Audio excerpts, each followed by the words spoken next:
to Eyonia's World. I am Eyonia. Hello.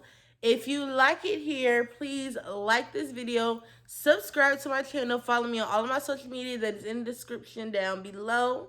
I appreciate the love and the support, and let's get into the video. Today, you guys, what I will be talking about is basically my fight through depression and anxiety to now, today, as of October 1st, 2021.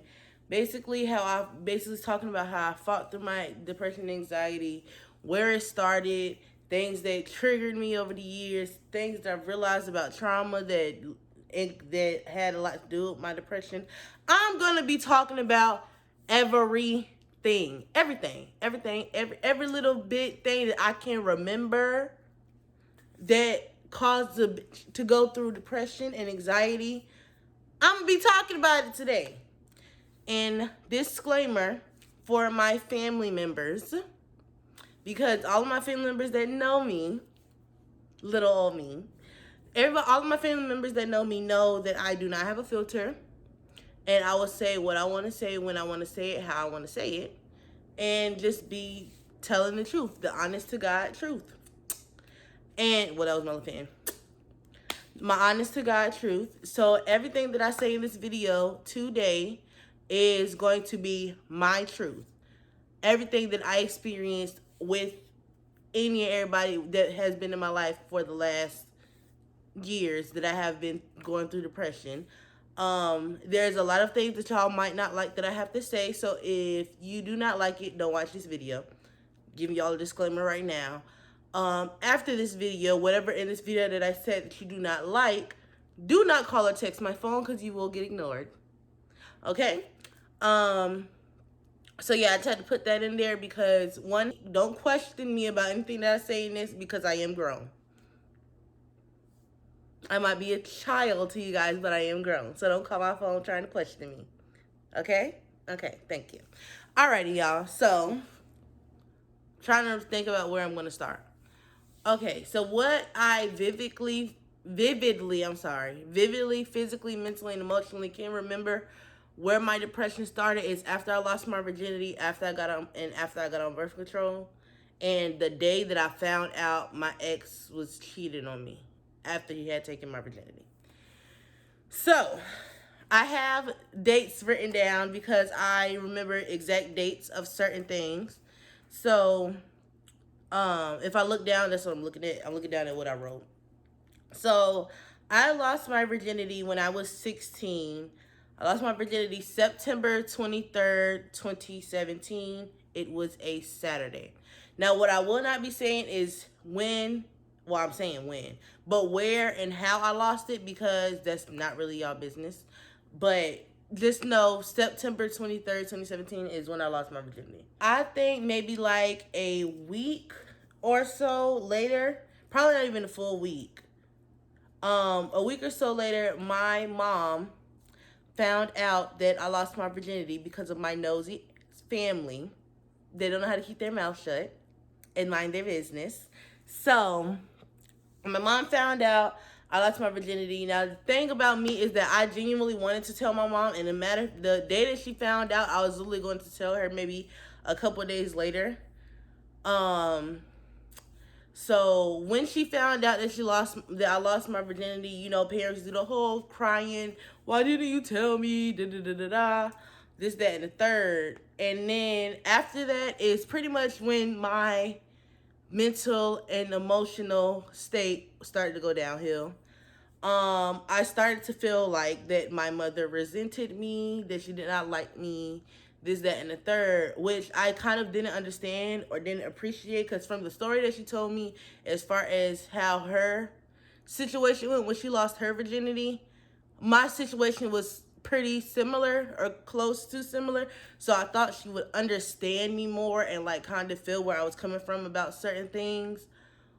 Due to me losing my virginity, not telling her and stuff like that, but that's not how it went. I basically kind of, like I say, I felt like she resented me because that's the energy that I got from her often, or like disliked me because of the decision that I made, or whatever. So Nobody noticed except for my friends that I told stories to. But after I lost my virginity and she took my phone, cuts me out, cried, whatever, I still was going to see my boyfriend, trying to find ways to go see him, whatever the case may be, for a couple of months.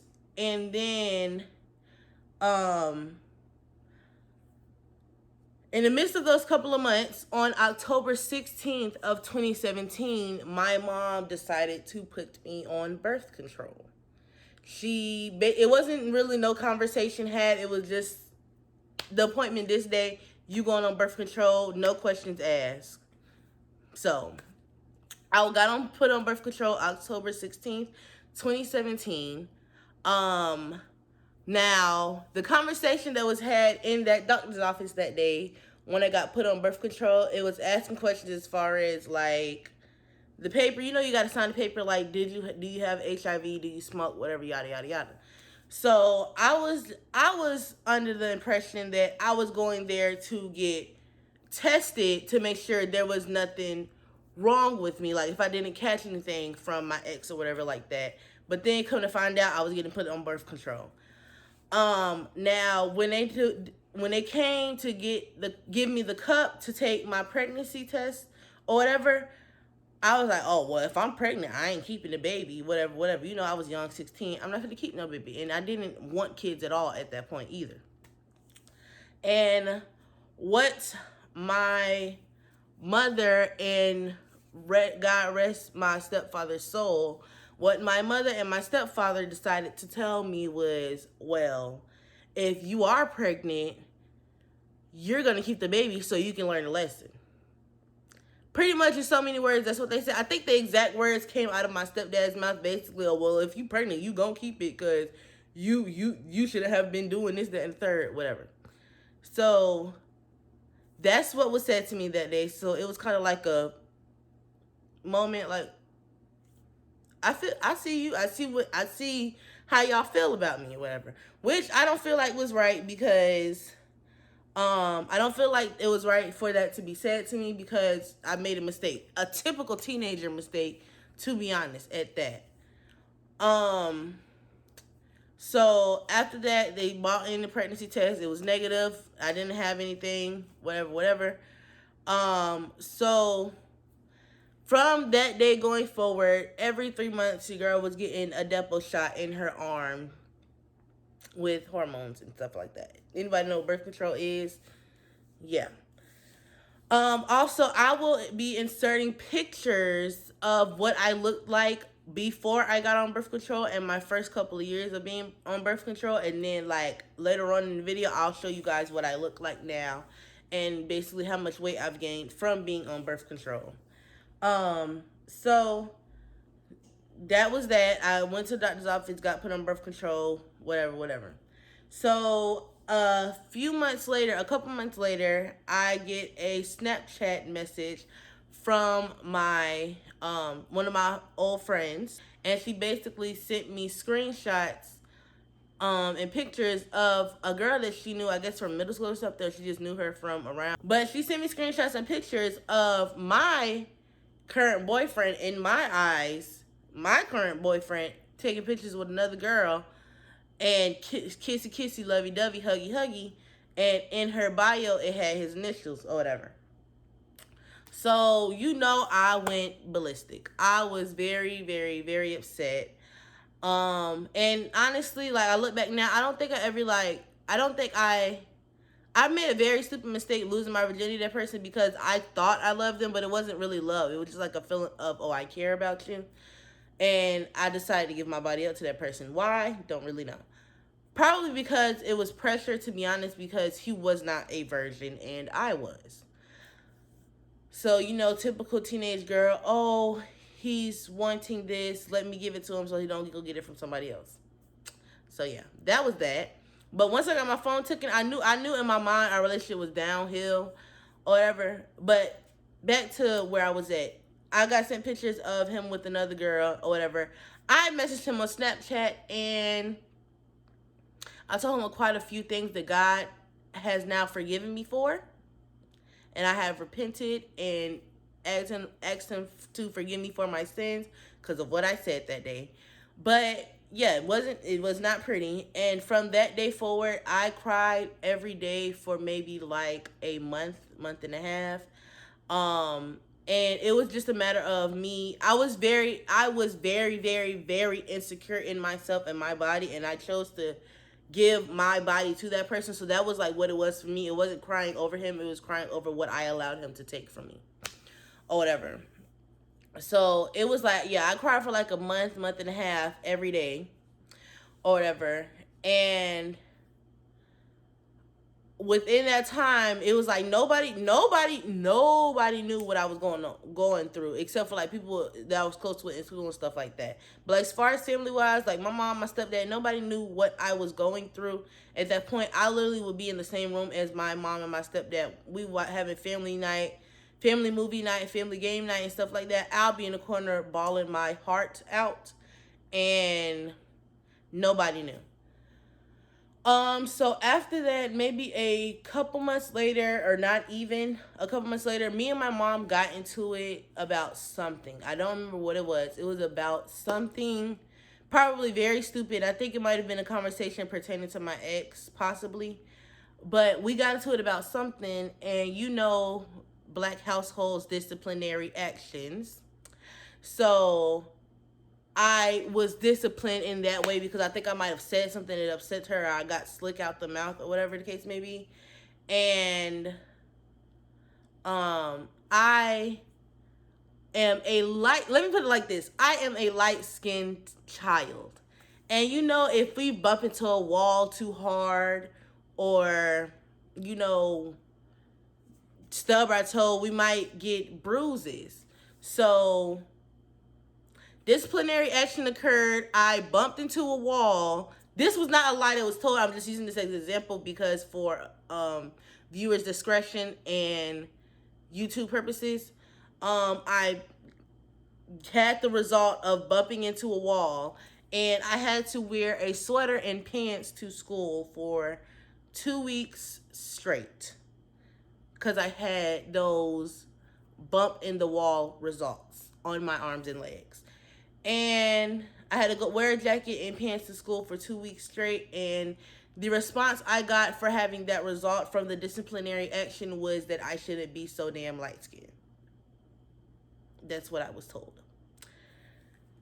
And like I said, family, y'all don't like what I'm saying in this video. Oh, well, I'm speaking my truth. This is what I went through. This is what I felt.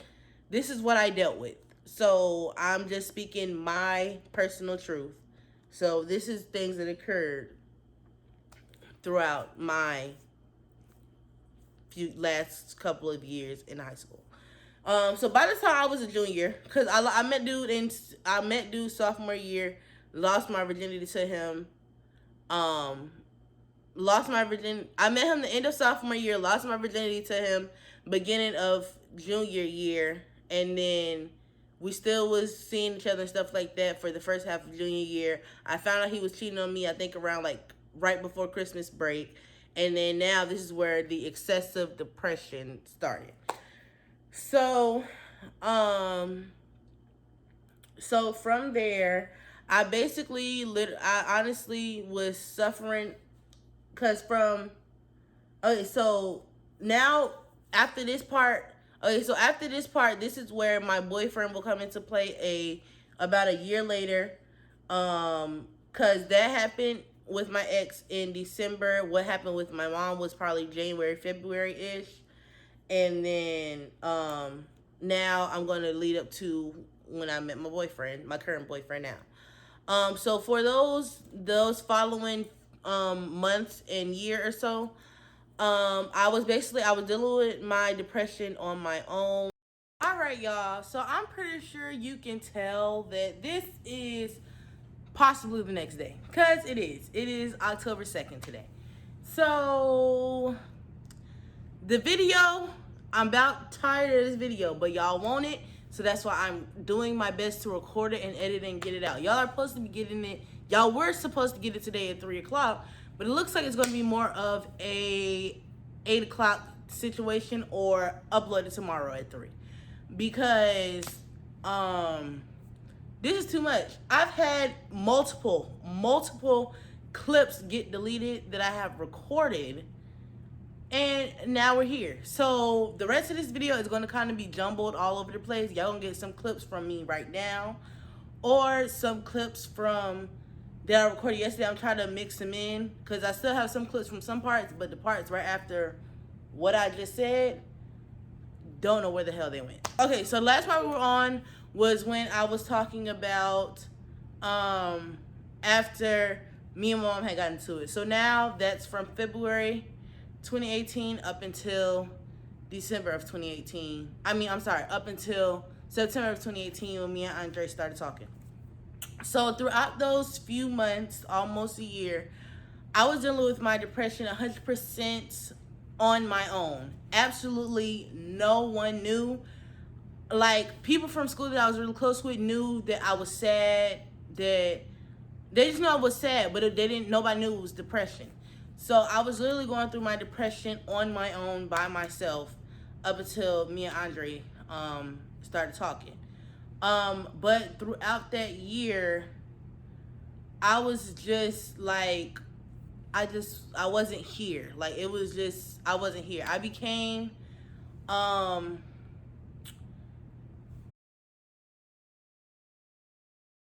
and I was wanting to unalive myself, but I didn't want to physically be responsible for doing it. I think I'll put the definition here somewhere. But I did not want to be on this earth anymore, like, at all. I just wanted something or someone to take my life. But I didn't want to be responsible for it, if that makes sense. I didn't want to be responsible for taking my own life, but I wanted something to take me out so I didn't no longer have to be here. So that's what I went through. I'm gonna backtrack a little bit, and I may insert some clips here. So Andre, he had his own issues in his household that he didn't like, as far as why he wanted to move out too. At first, we were gonna do a roommate situation with his sister, but then we chose to just get our own apartment. Well, I didn't choose. Andre came to me and was like, "No, we're just gonna get our own apartment." But so at this point, now we're in our own space, in our own place, whatever the case may be.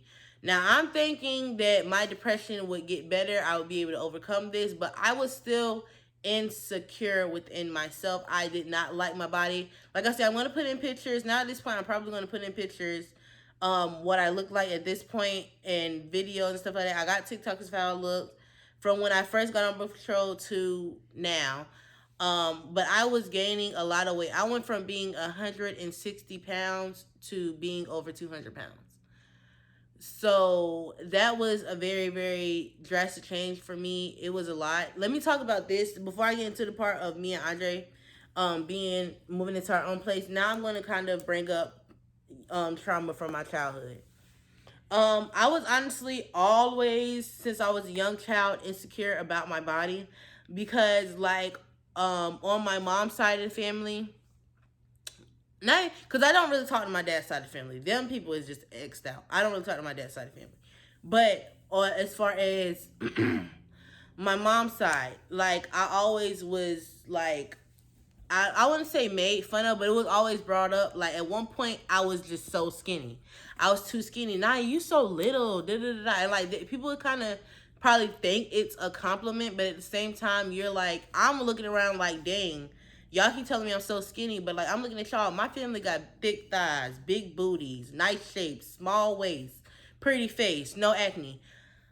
I literally, besides my mom does have eczema and psoriasis or whatever, but I have eczema. I don't have psoriasis. But like the rest of my family, and even still, my mom has nice skin.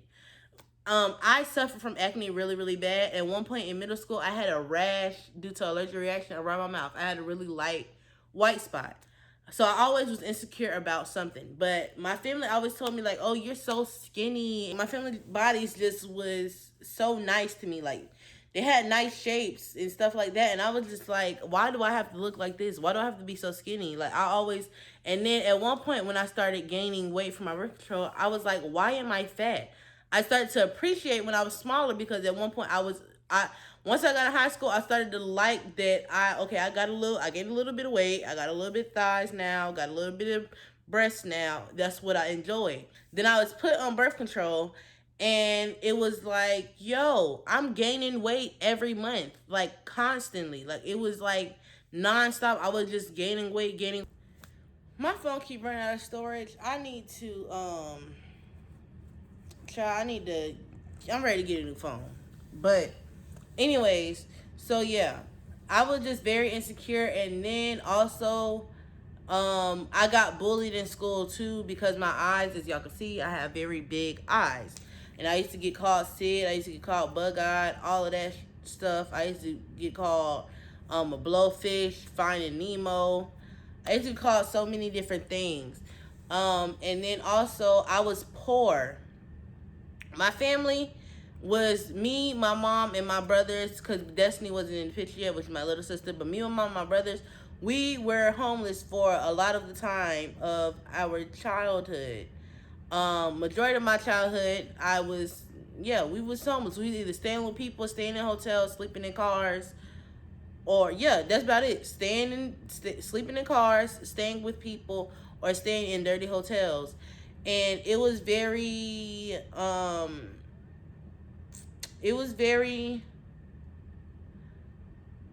don't know, it was just very hard because it's like I go to school and I have all these friends and they think I live one way, and I had to put on this image as if I was living this way, but I wasn't. And then I started getting in trouble with boys, but it was like I don't feel like I'm getting attention at home, or I don't feel like safe at home. I don't feel certain things at home. And then also my dad wasn't really there. I don't care how much anybody wants to say that he was. I don't care how much he says he wasn't there mentally and emotionally.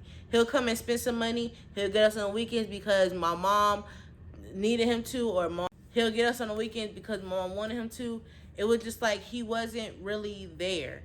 And then also, as far as like me compared to all of the other kids, my sisters, my brother, I always was the oddball out. I never really got as much. I didn't get as much attention. I didn't get as much interaction.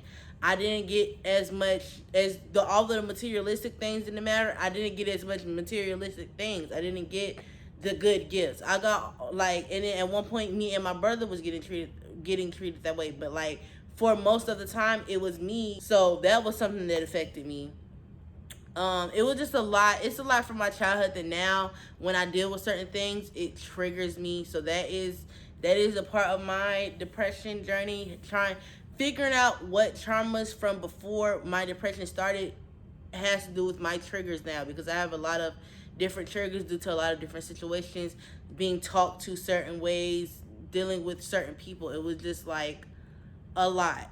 It was a lot. And then like when you deal with depression and feel the need of people or the need of comfort from people, you can get easily manipulated with certain things too. So it was like, it was a lot I've dealt with that.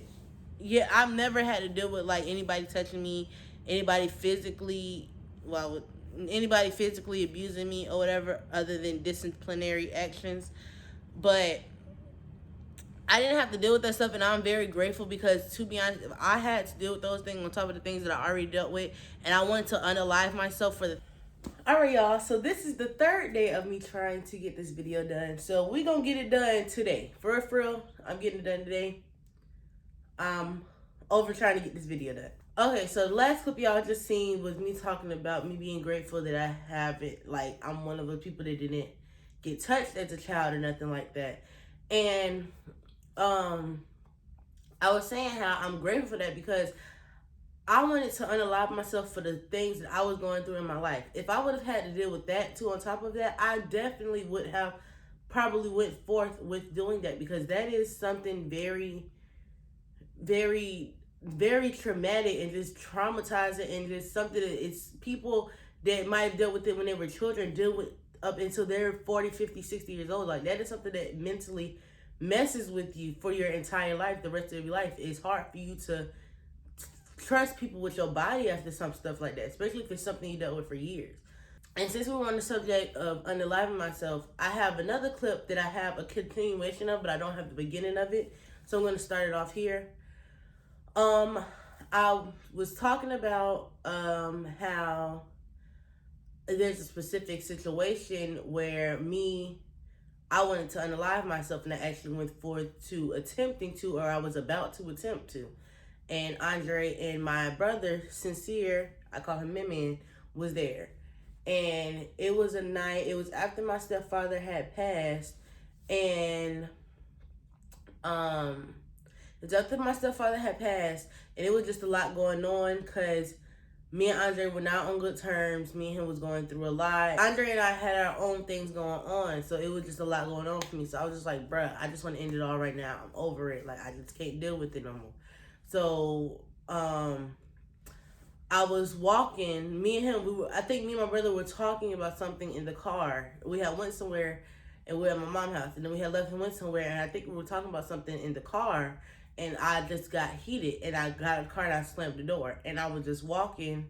I was walking, and I could hear them training behind me like really, really fast, and I just felt them getting closer. I heard them, and I felt them getting closer. They was talking, they was calling my name and stuff like that, and I don't exactly remember what they were saying, but I remember hearing their voices, and I was just walking.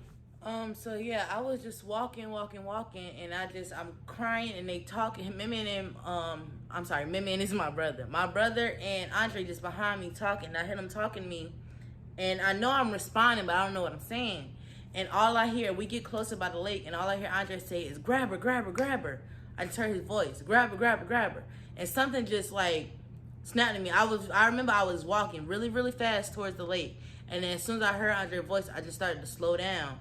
And I don't know if it's Andre or my brother, but one of them grabbed me.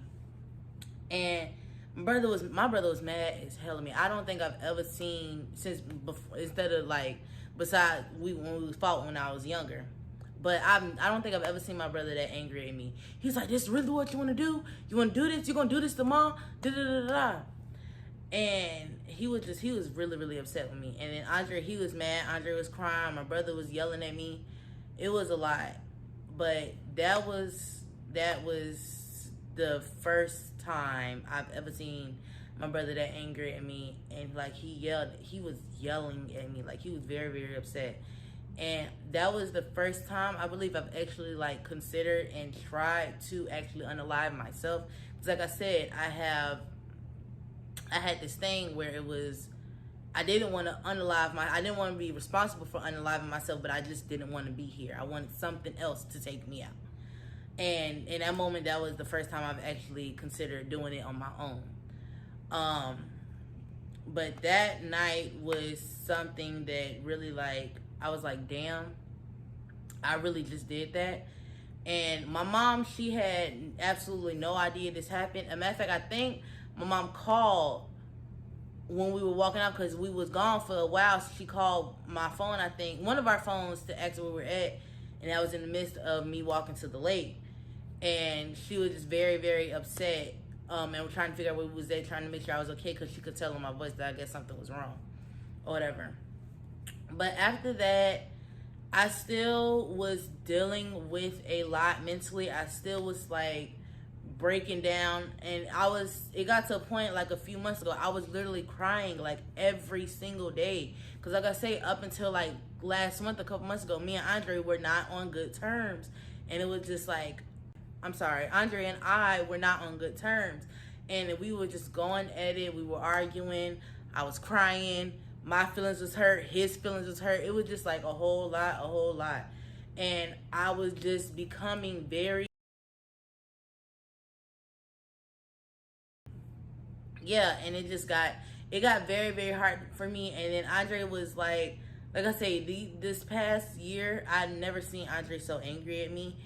And he was just like, it wasn't even angry at me because of what I was going through. It was angry at me is like, I have so much worth and so much to live for, and it's like, you're doing this to yourself for what?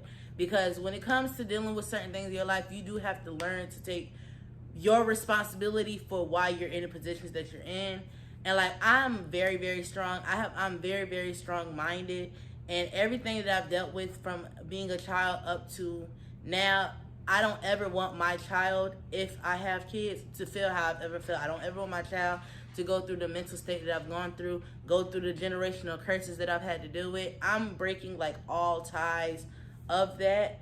And I know, being that it can be within genetics, my child could possibly still go through depression, but I will make sure that whatever children I have don't have to suffer like I did. I'm going to make sure I'm always 100% hands on with my child, still give them their space, their privacy, and what they need. But it was just a matter of him being upset with me because I have so much to live for. And I'm putting myself through this. And it started to open my eyes, and I really started to realize, like, damn. Okay, so y'all, yeah, that was a thing.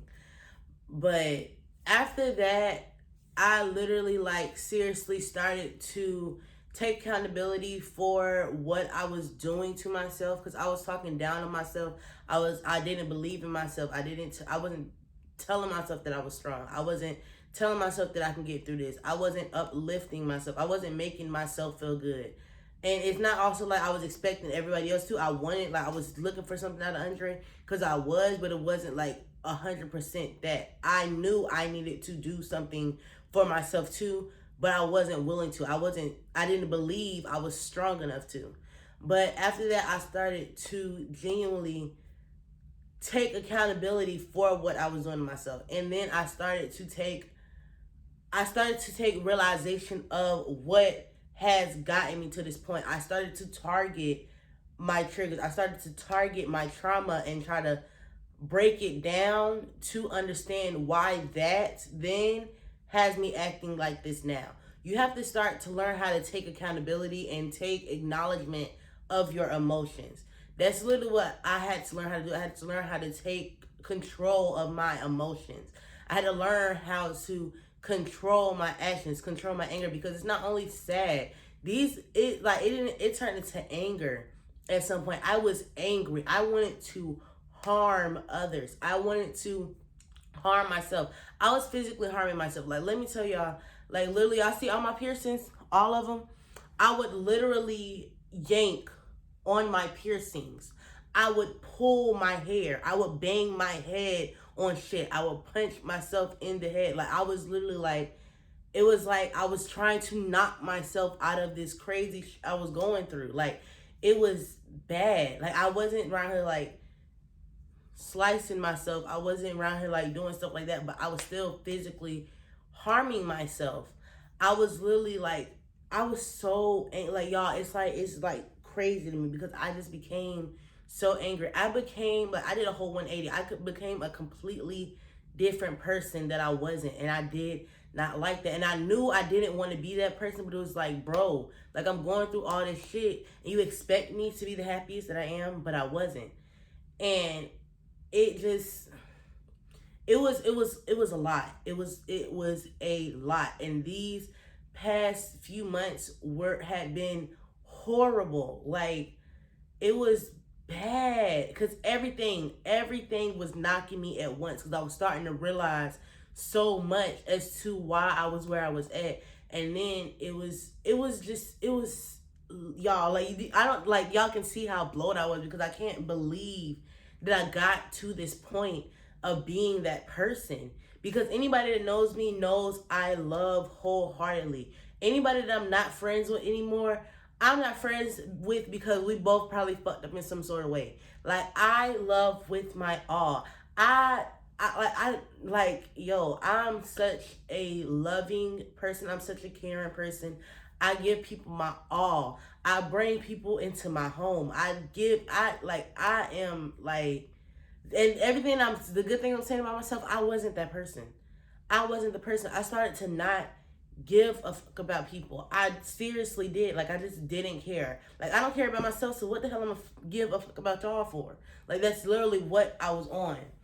And it was horrible, y'all. But, like, literally, I started to take realization of what was going on around me, or what was going on within me.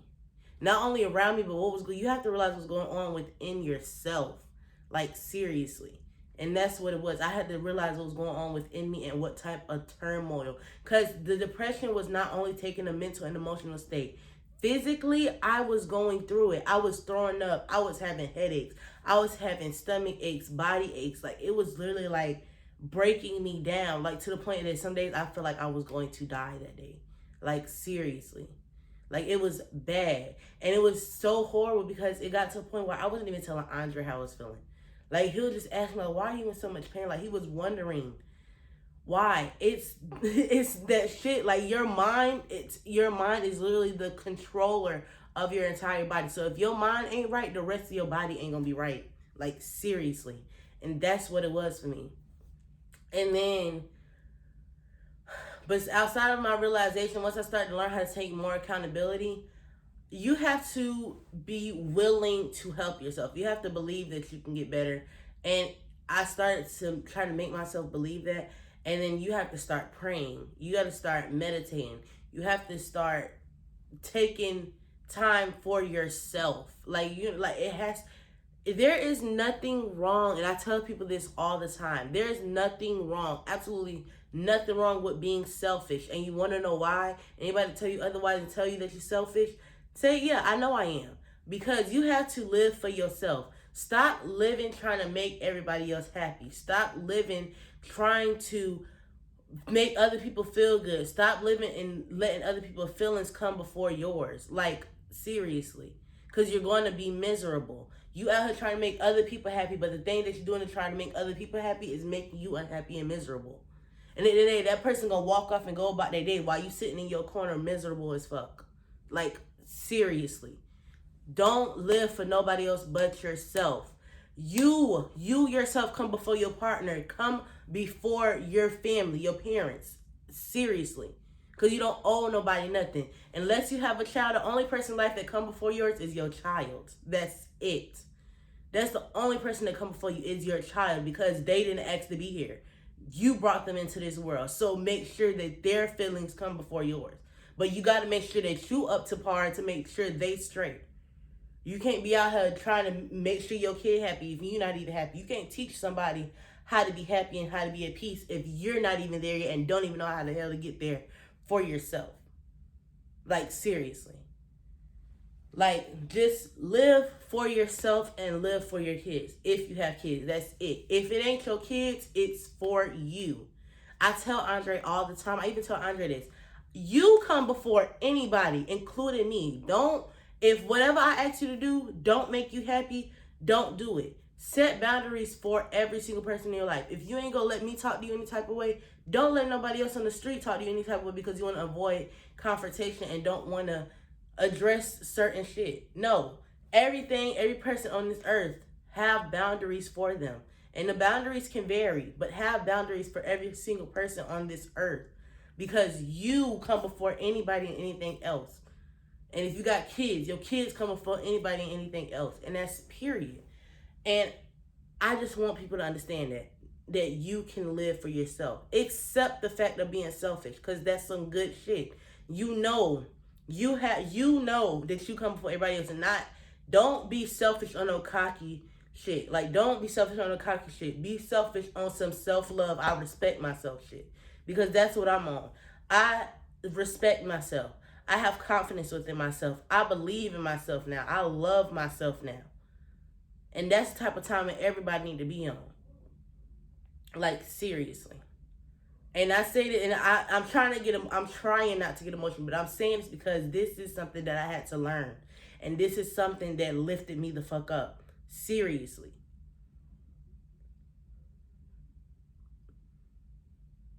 Nip everybody else's feelings in the bud and put yours on the top of that pedestal. For real. And anybody that believes that y'all cannot get through this shit, you can get through it. Trust me, I thought I was going to die being the most miserable person in the world. I didn't even believe that there was a tomorrow for me. I was at the point of thinking, when I go to sleep tonight, this is going to be my last night alive. But I'm at the point where I'm happy and I'm so thankful, and I pray for another day every single day, because I know I can fight through any fight from here going on forward. For real. Don't let nobody ever tell you that you are not enough. Don't let anybody ever make you feel like you're not enough. Don't ever let anybody's respect come before your self-respect. For real. Like, seriously, like, y'all, I'm trying not to cry because this is some real deep shit for me. Seriously. Charge that shit to the game. Nip all them grudges that you holding in the fucking bud. You ain't gotta forget. You ain't gotta forget a damn thing. You ain't gotta make excuses. Oh, this person did this to me because they went through this. No, be that motherfucking no. Because if I can change my mind about not wanting to do this to somebody, you can choose to not do that to me. People gotta learn how to be strong minded. Live for yourself and be freaking happy. Like, seriously, all I want for everybody on this world is to be freaking happy. People that I care about, I want nothing for nobody but to be happy. Because this is, y'all, I'm trying not to cry.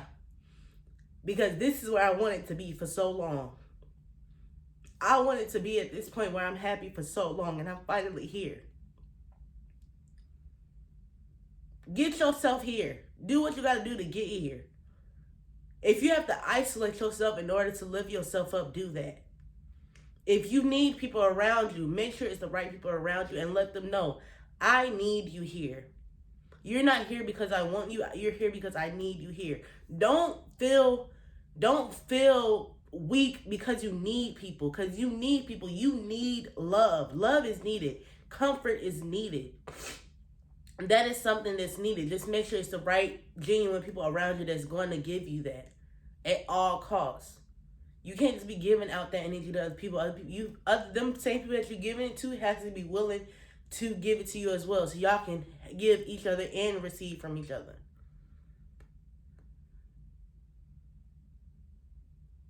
I'm done with this video, y'all, because I don't want to cry today. I don't want to cry today. I don't. Just know that you are loved. You are enough. You are strong. You are strong. You are so freaking strong. I just want you to know that whoever is watching this, I want you to know that you are strong. You are loved. You are worthy. You are beautiful inside and out. Seriously. Charge that shit to the game and start living for yourself. I love y'all. See y'all in the next video. Peace.